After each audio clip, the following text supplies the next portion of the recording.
Natalie Rose. And I'm Dan Philgreen. Welcome to Shell Point Today for Wednesday, April 17th. Sit back and enjoy another special edition of Shell Point Today, including a visit with Paul Yakovich to learn about how you can stay safe while driving around our community. This time, I'd like to speak to you about pedestrian and vehicle safety. Tanya Hochschild joins us once again for a new Book Nook. A total of 9 novels have been picked up into either a film or TV adaptation. We're learning about the special Easter dining special happening this Sunday at the Palm Grill. And speaking of Easter, we're catching up with Pastor Andy Hawkins to preview the Village Church's Easter weekend services. Obviously, this is a special time of the year for the church in general, and certainly is for the Village Church and for the Shell Point retirement community. But first, we're holding on to our seats for our look back on this day in history. It was April 17th, 1970, when the world watched as Apollo 13 made its return to Earth. 4 days prior, disaster struck the lunar spacecraft after an oxygen tank blew up.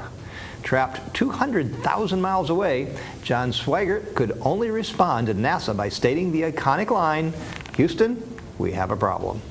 With issues with the spacecraft's oxygen, electricity, light, and water, the planned landing was scrapped, and instead, the crippled vessel circled the moon and began a long, cold journey back home.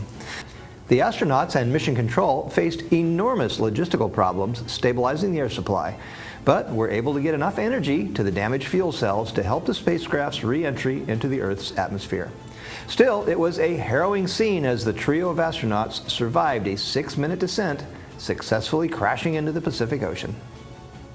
It'll definitely be a much smoother traveling experience tomorrow when many of you cruise on the calm intercoastal waters on a trip through the Franklin Locks. If you registered for tomorrow's river cruise, remember that court pickups begin at 9:30 on the island.